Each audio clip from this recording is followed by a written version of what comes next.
৭৯তম স্বাধীনতা দিবস উদযাপন করল ময়না থানা। আজ ১৫ই আগস্ট ভারতের স্বাধীনতা দিবস। ১৯৪৭ সালে এদিন ভারতবর্ষ ব্রিটিশদের হাত থেকে দেশের স্বাধীনতা ছিনিয়ে নেয়।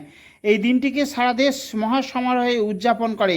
ভারত সরকারের পাশাপাশি রাজ্য সরকার স্বাধীনতা দিবস উদযাপন করে। একইভাবে ময়না থানার উদ্যোগে জাতীয় পতাকা উত্তোলন, জাতীয় সঙ্গীত ও কুচকাওয়াজের মাধ্যমে এবং ক্রীড়া ও সাংস্কৃতিক জগতে কৃতী ছাত্রছাত্রীদের সম্মান প্রদর্শনের মাধ্যমে ৭৯তম স্বাধীনতা দিবস উদযাপন করল। উপস্থিত ছিলেন ময়না থানার ওসি সোমনাথ সিট সহ অন্যান্য পুলিশ আধিকারিকরা ও পুলিশ কর্মীরা। এমনই চিত্র উঠে এলো আজ সকাল ৯:৩০ নাগাদ আমাদের সংবাদ মাধ্যমে। राष्ट्रीय सलाड सलामी देगा। राष्ट्रीय सलाड सलामी सस।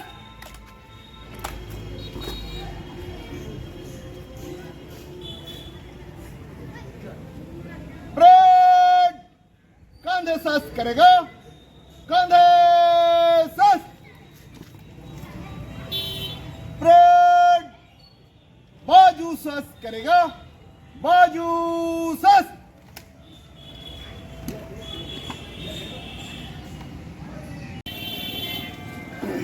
আজকের 15 আগস্ট এই স্বাধীনতা দিবস উপলক্ষে আমাদের পূর্ব মেদিনীপুর পুলিশ লাইন থেকে যেমন আমরা আজকের দিনটিকে পালন করছি, সেই সঙ্গে আজকে ময়না থানায় আমরা সমস্ত বিপ্লবী এবং শুভাকাঙ্ক্ষী সবাইকে আমরা সম্বর্ধনা জানাচ্ছি এবং আজকের দিনটাকে আমরা সম্মানের সহিত পালন করছি। তাই আজকে আমরা চিন্তাভাবনা নিয়েছি ময়না থানার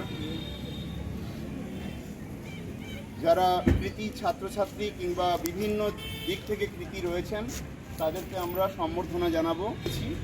তাই এই সম্বর্ধনা জানানোর জন্য আমাদের যারা অফিসার বৃন্দ আছেন তাদেরকে আমরা বলবো আপনারা আসুন, ওনাদেরকে আজকের দিনে সম্বর্ধনা রাখুন।